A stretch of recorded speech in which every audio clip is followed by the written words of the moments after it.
Imaginez que vous êtes en pleine discussion avec un collègue et soudain, un mot simple vous échappe.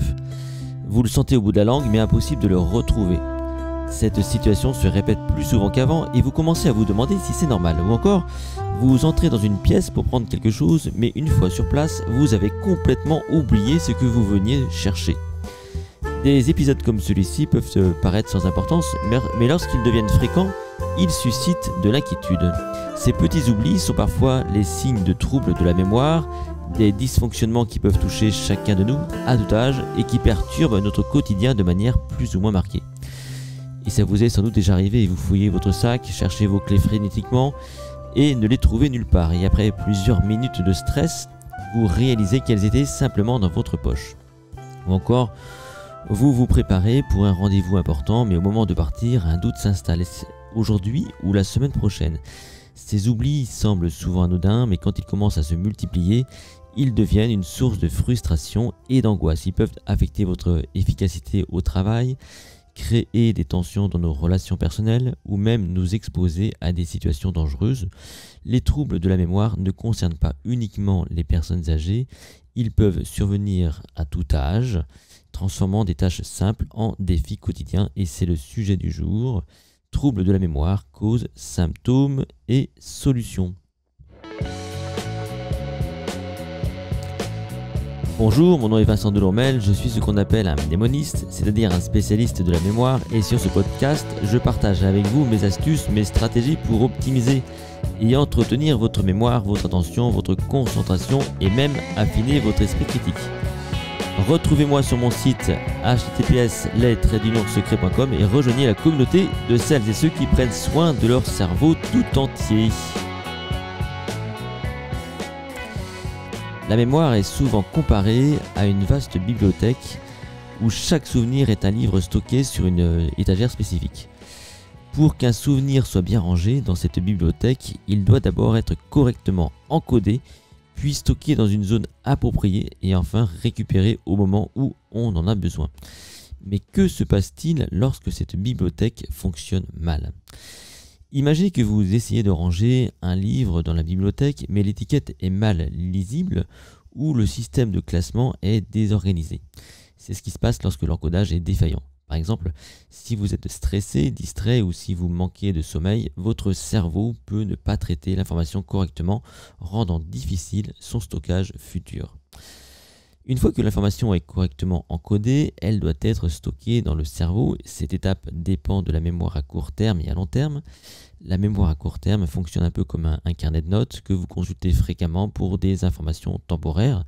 Si vous avez besoin de conserver ces informations plus longtemps, elles sont donc transformées vers la mémoire à long terme, un peu comme si vous archiviez des documents importants pour une consultation future. Cependant, des troubles comme la dépression ou l'anxiété peuvent empêcher cette transition, rendant difficile la mémorisation à long terme. Et puis enfin, la récupération est le processus par lequel vous sortez le livre de l'étagère. Cela peut devenir compliqué si les chemins neuronaux qui permettent d'accéder à ces souvenirs sont endommagés. Dans les troubles de la mémoire, comme la maladie d'Alzheimer, ces chemins deviennent de plus en plus difficiles à parcourir, rendant la récupération des souvenirs presque impossible. Mais quelles sont donc les causes principales des troubles de la mémoire ?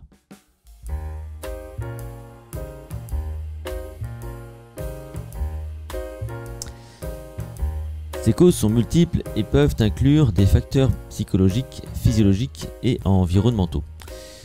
Il y a d'abord le stress chronique. Donc en plus d'affecter l'encodage des souvenirs, le stress peut également causer une surproduction de cortisol qui, sur le long terme, endommage l'hippocampe. Et ce stress peut provenir de pression professionnelle, de situations personnelles difficiles ou de troubles de l'humeur. Par exemple, un cadre supérieur qui doit constamment jongler avec des échéances serrées peut commencer à oublier des tâches simples ou à perdre des objets fréquemment. Il pourrait également ressentir des trous de mémoire lors de réunions importantes où il est incapable de se rappeler des informations qu'il connaît pourtant très bien. Il y a ensuite le manque de sommeil. Au-delà de la simple fatigue, le manque de sommeil a des conséquences directes sur la mémoire. Pendant le sommeil paradoxal, phase où nous rêvons, le cerveau trie les informations collectées durant la journée et décide quelles sont celles à conserver à long terme. Donc par exemple, Un étudiant qui révise toute la nuit pour un examen peut, le jour J, se rendre compte qu'il a des difficultés à se souvenir des informations, même celles qu'il connaissait parfaitement bien la veille. Cela est dû à l'absence de consolidation des souvenirs pendant le sommeil. Il y a ensuite les troubles neurologiques. La maladie d'Alzheimer est la plus connue, mais d'autres maladies comme la maladie de Parkinson ou la sclérose en plaques peuvent également affecter la mémoire. Ces maladies entraînent la dégénérescence progressive des cellules nerveuses, ce qui perturbe les fonctions cognitives, y compris la mémoire. Donc par exemple, une personne atteinte de la maladie d'Alzheimer peut se souvenir avec précision d'événements survenus il y a très longtemps, mais oublier ce qu'elle a mangé pour le déjeuner quelques heures plus tôt. Cela s'explique par le fait que la mémoire épisodique, responsable des souvenirs récents, est la première affectée par la maladie. Autre raison de troubles cognitifs, ce sont les carences nutritionnelles. Les vitamines et les minéraux jouent un rôle crucial dans le maintien des fonctions cérébrales. Par exemple, on sait que la vitamine B12 est essentielle pour la production de myéline. C'est la substance qui protège les nerfs et qui facilite la communication entre les neurones. Par exemple, un régime strictement végétalien, s'il n'est pas complété par des suppléments de vitamine B12, peut entraîner des troubles de la mémoire à long terme. Des symptômes tels que la confusion, la dépression et les troubles de la mémoire peuvent se développer progressivement si cette carence n'est pas corrigée. Autre raison des troubles, c'est évidemment des troubles dus à des traumatismes crâniens. Les commotions cérébrales, même légères, peuvent avoir des effets durables sur la mémoire. Les athlètes, en particulier ceux qui pratiquent des sports de contact comme la boxe ou le football, sont à risque. Donc par exemple, un boxeur qui a subi plusieurs commotions cérébrales au cours de sa carrière pourrait éprouver des difficultés à se souvenir de choses simples comme le nom de ses enfants ou l'adresse de son domicile. Ce phénomène est souvent décrit comme étant lié à l'encéphalopathie traumatique chronique qu'on appelle donc ETC. Et il y a également l'âge. Bien que le vieillissement soit un facteur naturel du déclin de la mémoire, il ne doit cependant pas être considéré comme inévitable. Il existe des moyens de ralentir ce processus et de maintenir une mémoire vive. Par exemple, un senior qui reste actif socialement et mentalement, par exemple en participant à des clubs de lecture ou en apprenant une nouvelle langue, peut maintenir une mémoire plus performante que ceux qui ne stimulent pas leur cerveau.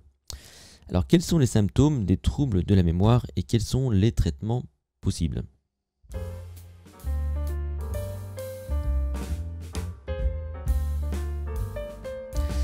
Les symptômes de la mémoire varient en fonction de la gravité des troubles et de leurs causes sous-jacentes. Parmi les signes les plus courants, on trouve évidemment les oublis fréquents, comme par exemple oublier régulièrement des tâches récentes ou des conversations. On retrouve également la difficulté à se souvenir des noms ou des mots. Ce phénomène, connu sous le nom de mots sur le bout de la langue, peut devenir plus fréquent. Il y a la désorientation, se perdre dans des endroits familiers ou confondre des dates d'événements. On retrouve les problèmes de concentration, avoir du mal à se concentrer sur des tâches complexes ou à apprendre de nouvelles informations. Il y a donc des traitements potentiels pour tout ça. Donc il y a une prise en charge des troubles de la mémoire qui est donc multidimensionnelle et qui dépend évidemment de la cause. On peut retrouver donc dans les traitements, il y a donc tout simplement l'entraînement cognitif. Évidemment, c'est ce que je vous recommande moi sur le MemoCamp. Et des études montrent que des activités qui stimulent le cerveau, comme des jeux de réflexion, l'apprentissage d'une nouvelle langue ou des puzzles complexes, ou la culture générale par exemple, peuvent renforcer les connexions neuronales et ralentir le déclin cognitif. Il y a une étude de l'université de Londres, donc en 2013, qui a révélé que les personnes âgées qui pratiquent régulièrement des jeux d'échecs ont une mémoire à court terme plus performante que celles qui ne le font pas. Le jeu d'échecs, donc, en sollicitant la mémoire de travail et les capacités de planification, agit comme une véritable gymnastique pour le cerveau.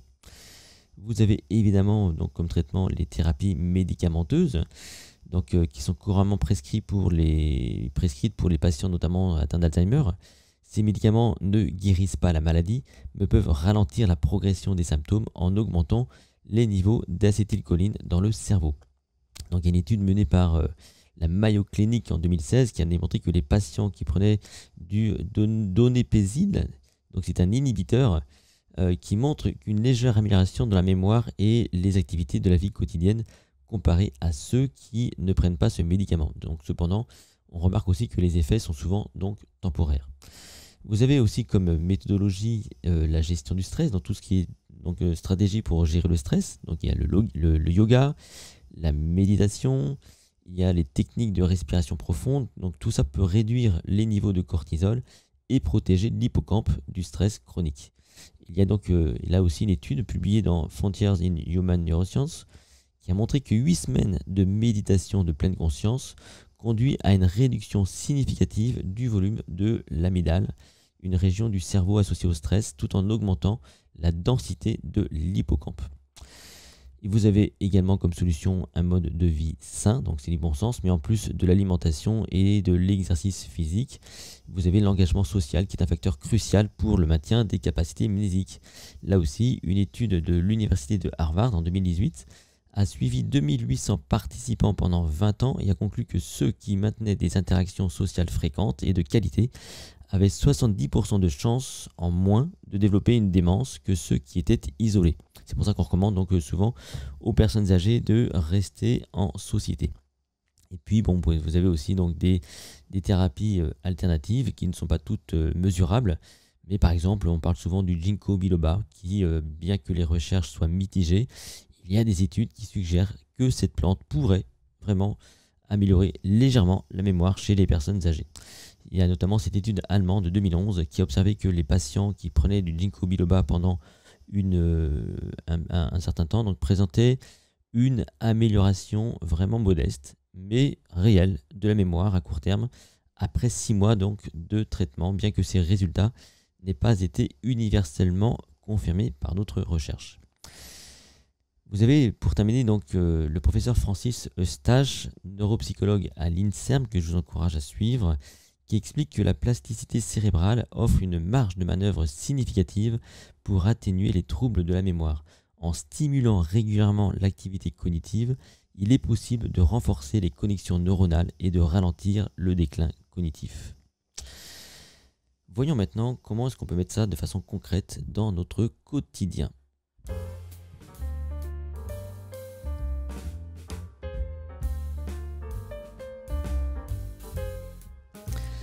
Une étude publiée dans Neuroscience and Behavioral Reviews en 2020 a démontré que des activités comme la lecture, les jeux de réflexion et même l'apprentissage d'une nouvelle langue peuvent contribuer à maintenir une mémoire robuste tout au long de sa vie.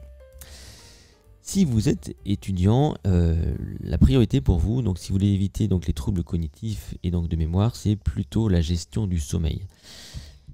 Personnellement, moi, si j'étais étudiant, je renforcerais à fond donc cette notion-là, donc qui est donc d'assurer une bonne qualité de sommeil, car c'est essentiel. Les étudiants doivent privilégier des horaires réguliers et éviter les nuits blanches avant les examens, car le sommeil profond est crucial pour la consolidation donc de la mémoire. Si vous êtes dirigeant et manager, je vous conseillerais une mise en place de programmes de bien-être. Un environnement de travail qui encourage la gestion du stress et le bien-être mental peut non seulement améliorer la mémoire donc, des employés, mais aussi la productivité globale. Par exemple, instaurer des pauses régulières, des séances de méditation ou des ateliers sur la gestion du stress peut être bénéfique. Si vous êtes parent et que vous souhaitez aider vos enfants, je vous proposerai d'encourager l'apprentissage par le jeu. Des jeux éducatifs qui stimulent la mémoire, comme les jeux de mémoire numérique ou les puzzles complexes, peuvent être intégrés dans la routine quotidienne des enfants pour renforcer leurs capacités cognitives. Vous pouvez aussi donc stimuler leur mémoire en aidant vos enfants à développer des bonnes habitudes mnésiques, en les encourageant donc à des applications, à jouer avec des applications éducatives par exemple, ou aussi à lire des histoires avec eux. Et puis vous leur posez des questions sur l'histoire pour renforcer la rétention. Et je vous rappelle que pour ça, vous avez donc les fiches du MemoCamp. Si vous êtes salarié dans la vie active, vous pouvez donc, pourquoi pas, pour renforcer votre mémoire, utiliser des techniques de rappel. Donc des rappels visuels comme les post-it ou des applications de gestion de tâches qui peuvent aider à compenser les petits oublis au travail dus souvent donc à la multiplicité des tâches par exemple. Vous pouvez également pratiquer des méthodologies pour maintenir une concentration élevée et mieux mémoriser ainsi les tâches.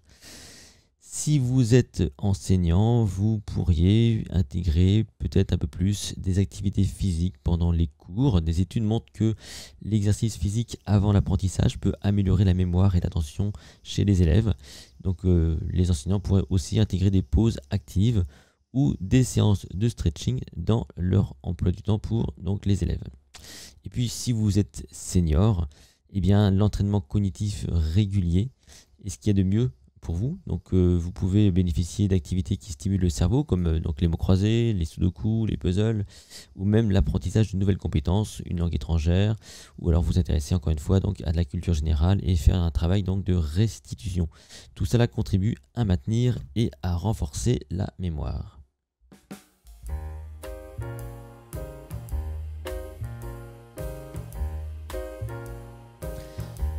En intégrant ces pratiques dans le quotidien, chacun peut non seulement compenser les petits oublis, mais aussi renforcer sa mémoire sur le long terme.